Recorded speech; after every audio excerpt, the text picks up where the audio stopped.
Hi friends, ಲೋಕ ಕನ್ನಡ ಚಾನಲ್ಗೆ ತಮ್ಮೆಲ್ಲರಿಗೂ ಮತ್ತೊಮ್ಮೆ ಸ್ವಾಗತ. ನನ್ನ ಹೆಸರು ಶಾರೋನ್. ಫ್ರೆಂಡ್ಸ್, ನೀವು ಬದನೆಕಾಯಿನ ತಿಂತಾ ಇದ್ದೀರಾ?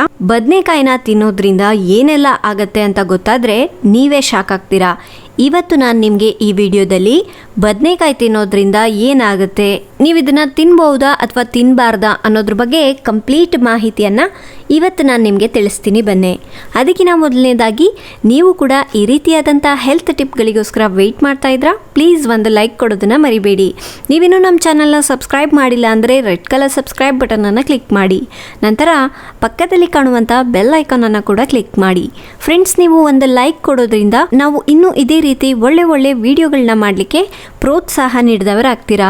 ಫ್ರೆಂಡ್ಸ್, ಬೇಸಿಗೆ ಕಾಲದಲ್ಲಿ ಬದನೆಕಾಯಿ ತಿನ್ಬೇಕಾ ಎಂದು ಕೇಳುವವರು ಬದನೆಕಾಯಿ ಬಗ್ಗೆ ಸ್ವಲ್ಪ ಹೆಚ್ಚಾಗಿ ತಿಳಿದುಕೊಳ್ಳುವುದು ತುಂಬಾ ಒಳ್ಳೆಯದು. ದಿನನಿತ್ಯ ನಾವು ಅಡುಗೆಗಾಗಿ ಉಪಯೋಗಿಸುವ ಹಲವಾರು ತರಕಾರಿಗಳಲ್ಲಿ ಬದನೆಕಾಯಿ ಕೂಡ ಒಂದು. ಆದರೆ ಕೆಲವರಿಗೆ ಬೇಸಿಗೆ ಕಾಲದಲ್ಲಿ ಬದನೆಕಾಯಿ ತಿನ್ನಬಾರದು ಎನ್ನುವ ಭಾವನೆ ಇರುತ್ತೆ. ಇದಕ್ಕೆ ಕಾರಣ ಏನು ಅಂದ್ರೆ, ಬದನೆಕಾಯಿ ದೇಹದ ಮೇಲೆ ಉಷ್ಣದ ಪ್ರಭಾವವನ್ನು ಉಂಟು ಮಾಡುತ್ತೆ, ಜೊತೆಗೆ ಕೆಲವೊಂದು ಆರೋಗ್ಯ ಸಮಸ್ಯೆಗಳಿಗೆ ಕಾರಣವಾಗುತ್ತೆ ಎನ್ನುವ ತಪ್ಪು ಕಲ್ಪನೆ ಕೂಡ ಇರಬಹುದು. ಆದರೆ ಈಗಿನ ಕಾಲದಲ್ಲಿ ಮನುಷ್ಯನು ಯಾವುದೇ ಒಂದು ಆಹಾರ ಪದಾರ್ಥವನ್ನು ಸೇವನೆ ಮಾಡುವ ಮುಂಚೆ ಅದರಲ್ಲಿರುವ ಅನಾನುಕೂಲತೆಗಳ ಜೊತೆಗೆ ಆರೋಗ್ಯಕ್ಕೆ ಉಂಟಾಗುವ ಅನುಕೂಲ ಪ್ರಭಾವಗಳ ಬಗ್ಗೆ ಕೂಡ ಗಮನ ವಹಿಸಬೇಕು. ಹೀಗಾದ್ರೆ ಮಾತ್ರ ನಮ್ಮ ಆರೋಗ್ಯ ನಮ್ಮ ನಿಯಂತ್ರಣದಲ್ಲಿ ಇಟ್ಕೋಬಹುದು. ಫ್ರೆಂಡ್ಸ್, ನಿಮಗೆ ಗೊತ್ತಾ, ಬದನೆಕಾಯಿನಲ್ಲಿ ಹೆಚ್ಚಿನ ಪ್ರಮಾಣದ ನೀರಿನ ಅಂಶ ಸಿಗುತ್ತದೆ ಅಂದರೆ ನೀವು ಖಂಡಿತವಾಗ್ಲೂ ನಂಬೋದಿಲ್ಲ, ಆದರೆ ಇದು ನಿಜ. ಜೊತೆಗೆ ಬದನೆಕಾಯಿಯಲ್ಲಿ ನಾರಿನ ಅಂಶ ಕೂಡ ಹೆಚ್ಚಾಗಿ ಸಿಗುತ್ತೆ. ಇದರಿಂದ ಬಹಳ ಬೇಗನೆ ಹೊಟ್ಟೆ ತುಂಬಿದಂತಹ ಅನುಭವ ನಿಮ್ಮದಾಗುತ್ತೆ. ಈಗಾಗಲೇ ಅದು ಇದು ಆಹಾರ ತಿಂದು ದೇಹದ ತೂಕವನ್ನು ಹೆಚ್ಚು ಮಾಡಿಕೊಂಡಿರುವ ಜನರಿಗೆ ಬಹಳ ಬೇಗನೆ ತಮ್ಮ ದೇಹದ ಬೊಜ್ಜು ಮತ್ತು ಕೊಲೆಸ್ಟ್ರಾಲ್ ಅಂಶವನ್ನು ಕಡಿಮೆ ಮಾಡಿಕೊಳ್ಳಲು ಇಂತಹ ಕಡಿಮೆ ಕ್ಯಾಲರಿಯನ್ನು ಒಳಗೊಂಡಿರುವ ಆಹಾರ ತುಂಬಾನೇ ಅವಶ್ಯ.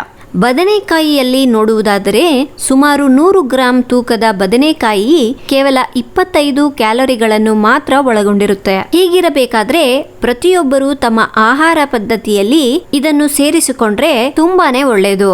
ಬದನೆಕಾಯಿಯ ಬಗ್ಗೆ ತತ್ಸರ ಹೋದವರು ಸಹ ಇನ್ನು ಮುಂದೆ ಇದನ್ನು ಯಾವುದೇ ಅನುಮಾನವಿಲ್ಲದೆ ತಿನ್ನಬಹುದು. ಬದನೆಕಾಯಿಯಲ್ಲಿ ಬೇರೆ ಬೇರೆ ಬಗೆಯ ಪೌಷ್ಟಿಕ ಸತ್ವಗಳು ಅಡಗಿರುತ್ತವೆ. ಹೀಗಾಗಿ ಇದರಿಂದ ಪ್ರಯೋಜನಗಳು ಸಹ ಸಾಕಷ್ಟು ಪ್ರಮಾಣದಲ್ಲಿ ನಾವು ನಿರೀಕ್ಷೆ ಮಾಡಬಹುದು. ಹೃದಯದ ಆರೋಗ್ಯವನ್ನು ರಕ್ಷಣೆ ಮಾಡುವಂತಹ ಕೆಲವೊಂದು ಗುಣಲಕ್ಷಣಗಳು ಬದನೆಕಾಯಿಯಲ್ಲಿ ಸಿಗುತ್ತೆ.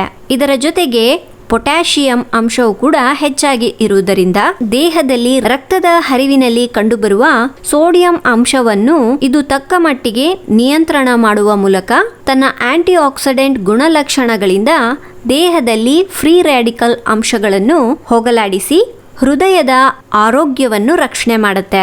ಫ್ರೆಂಡ್ಸ್, ಬದನೆಕಾಯಿಯಲ್ಲಿ ಆಂಥೋಸಯಾನಿನ್ ಆಮ್ಲಗಳು ಅಪಾರ ಪ್ರಮಾಣದಲ್ಲಿ ಕಂಡುಬರುವುದರಿಂದ ಇವುಗಳು ನಿಜವಾಗ್ಲೂ ದೇಹದ ಕ್ಯಾನ್ಸರ್ ಕಾರಕ ಫ್ರೀ ರ್ಯಾಡಿಕಲ್ ಅಂಶಗಳ ವಿರುದ್ಧ ಹೋರಾಡುವಂತ ಗುಣಗಳು ಹೊಂದಿರುತ್ತೆ. ಇವುಗಳ ಪ್ರಭಾವದಿಂದ ದೇಹದ ಯಾವುದೇ ಭಾಗದಲ್ಲಿ ಉಂಟಾಗುವ ಉರಿಯೂತ ಮತ್ತು ಅಸಿಡಿಟಿ ಒತ್ತಡವನ್ನು ಕ್ಷಣ ಮಾತ್ರದಲ್ಲಿ ನಿಯಂತ್ರಣ ಮಾಡಿ ಯಾವುದೇ ಕಾರಣಕ್ಕೂ ಜೀವಕೋಶಗಳು ಒಟ್ಟಾರೆಯಾಗಿ ಸೇರಿಕೊಂಡು ಗೆಡ್ಡೆಗಳನ್ನು ನಿರ್ಮಾಣ ಮಾಡದಂತೆ ನೋಡಿಕೊಳ್ಳುತ್ತೆ. ಈ ಲಕ್ಷಣಗಳು ಇರುವ ಕಾರಣಕ್ಕೆ ಬದನೆಕಾಯಿಯನ್ನು ಆಗಾಗ ನಿಯಮಿತವಾಗಿ ಸೇವನೆ ಮಾಡುವುದರಿಂದ ಮುಂಬರುವ ದಿನಗಳಲ್ಲಿ ಕ್ಯಾನ್ಸರ್ ಬರುವ ಸಾಧ್ಯತೆಯಿಂದ ಪಾರಾಗಬಹುದು. ಹಾಗಾಗಿ ಬದನೆಕಾಯಿಯನ್ನ ಕ್ಯಾನ್ಸರ್ ಸಮಸ್ಯೆ ನಿವಾರಣೆ ಮಾಡುವ ತರಕಾರಿ ಎಂದು ಕರೆದ್ರೂ ಕೂಡ ತಪ್ಪೇನಿಲ್ಲ. ಹಾಗೆ ಫ್ರೆಂಡ್ಸ್, ದೇಹದಲ್ಲಿ ಕಬ್ಬಿಣದ ಅಂಶದ ಕೊರತೆ ಎದುರಾದಾಗ ಅನಿಮಿಯಾ ಸಮಸ್ಯೆ ಕಂಡುಬರುತ್ತೆ. ಇದು ಪುಟ್ಟ ಮಕ್ಕಳಿಗೂ ಸಹ ಎದುರಾಗಬಹುದು ಮತ್ತು ವಯಸ್ಸಾದಂತ ದೊಡ್ಡವರಿಗೂ ಸಹ ಕಂಡು ಬರಬಹುದು. ಇದರ ನಂತರದಲ್ಲಿ ದೇಹದಲ್ಲಿ ಆರೋಗ್ಯದ ಹಲವಾರು ಬದಲಾವಣೆ ಉಂಟಾಗಲು ಪ್ರಾರಂಭವಾಗುತ್ತೆ. ಮೊದಲಿಗೆ ತಲೆನೋವು, ತಲೆ ಸುತ್ತು, ಮೈಗ್ರೇನ್, ಆಯಾಸ, ಮಾನಸಿಕ ಖಿನ್ನತೆ, ಜ್ಞಾಪಕ ಶಕ್ತಿ ಕೊರತೆ, ಈ ರೀತಿ ಇತ್ಯಾದಿ ಸಮಸ್ಯೆಗಳು ಎದುರಾಗಬಹುದು. ಹಾಗಾಗಿಯೇ ಕಬ್ಬಿಣದ ಅಂಶವನ್ನು ಯಾವುದಾದರೂ ಒಂದು ರೂಪದಲ್ಲಿ ನಮ್ಮ ಆಹಾರ ಪದ್ಧತಿಯಲ್ಲಿ ಸೇರಿಸಿ ಸೇವನೆ ಮಾಡಬೇಕು.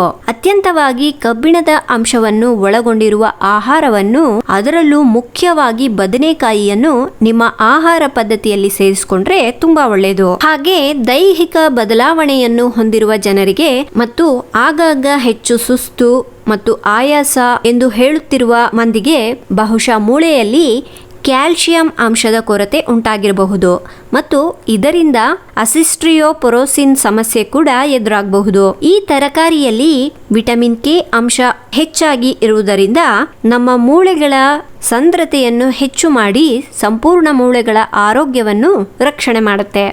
ಹಾಗಾಗಿ ಯಾವುದೇ ಮಹಿಳೆಯರಿಗೆ ಈಗಾಗಲೇ ಋತುಬಂಧದ ಅವಧಿ ದಾಟಿದರೆ ಅಂತವರಿಗೆ ಅಸಿಸ್ಟ್ರಿಯೋಪೊರೋಸಿನ್ ಸಮಸ್ಯೆ ಕಟ್ಟಿಟ್ಟ ಬುತ್ತಿ ಎಂದು ಹೇಳ್ತಾರೆ. ಹಾಗಾಗಿ ಈ ಸಮಸ್ಯೆಯಿಂದ ಹೊರಬರಲು ದೇಹಕ್ಕೆ ವಿಟಮಿನ್ ಕೆ ಅಂಶ ತುಂಬಾನೇ ಅಗತ್ಯ. ಇದು ಬದನೆಕಾಯಿಯಲ್ಲಿ ಹೆಚ್ಚಾಗಿ ಕಂಡುಬರುವುದರಿಂದ ಮಹಿಳೆಯರು ಇಂತಹ ಸಮಸ್ಯೆಯನ್ನು ಸುಲಭವಾಗಿ ನಿವಾರಣೆ ಮಾಡುವುದು ಮಾತ್ರವಲ್ಲದೆ ಮಧ್ಯ ವಯಸ್ಸಿನಲ್ಲಿ ಕಂಡುಬರುವ ಮೂಳೆಗಳ ನೋವು, ಸೆಳೆತ ಮತ್ತು ಮುರಿದುಕೊಂಡ ಮೂಳೆಗಳು ಬಹಳ ಬೇಗನೆ ಗುಣ ಕಾಣಲು ಅನುಕೂಲ ಆಗುತ್ತೆ. ಹಾಗಾಗಿ ನೀವು ಕೂಡ ಅಷ್ಟೇ ವಾರದಲ್ಲಿ 2 ಸಲನಾದ್ರೂ ಬದನೆಕಾಯಿ ತಿನ್ಲಿಕ್ಕೆ ಪ್ರಯತ್ನ ಪಡಿ. ಈ ತರಕಾರಿಯನ್ನ ನಿಮಗೆ ಇಷ್ಟವಾದ ರೀತಿಯಲ್ಲಿ ನೀವು ನಿಮ್ಮ ಆಹಾರದಲ್ಲಿ ಸೇರಿಸ್ಕೋಬಹುದು.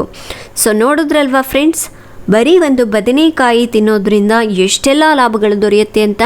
ಸೊ ನೀವು ಕೂಡ ಇನ್ಮೇಲಿಂದ ಮಿಸ್ ಮಾಡದೆ ತಿನ್ನಲಿಕ್ಕೆ ಸ್ಟಾರ್ಟ್ ಮಾಡಿ. ಇವತ್ತಿನ ಹೆಲ್ತ್ ಟಿಪ್ ತಮ್ಮೆಲ್ಲರಿಗೂ ಇಷ್ಟ ಆಗಿದೆ ಅನ್ಕೋತಾ ಇದ್ದೀನಿ. ಇಷ್ಟ ಆಗಿದ್ರೆ ಪ್ಲೀಸ್ ಒಂದು ಲೈಕ್ ಕೊಡೋದನ್ನ ಮರಿಬೇಡಿ. ನಿಮ್ಮ ಫ್ರೆಂಡ್ಸ್ಗೆ, ಫ್ಯಾಮಿಲಿ ಮೆಂಬರ್ಸ್ಗೂ ಸಹ ಈ ವಿಡಿಯೋನ ಶೇರ್ ಮಾಡಿ. ಇನ್ನು ಇದೇ ರೀತಿಯಾದಂಥ ಒಳ್ಳೆ ಹೆಲ್ತ್ ಟಿಪ್ಗಳಿಗಾಗಿ ಹಿಂದೆ ನಮ್ಮ ಮಾಯಾ ಲೋಕ ಕನ್ನಡ ಚಾನಲ್ಗೆ ಸಬ್ಸ್ಕ್ರೈಬ್ ಆಗಿ. ನಾಳೆ ಇನ್ನೊಂದು ಹೊಸ ವಿಡಿಯೋದೊಂದಿಗೆ ಮತ್ತೆ ಸಿಗೋಣ. ಅಲ್ಲಿವರೆಗೂ ಟೇಕ್ ಕೇರ್, ಬಾಯ್.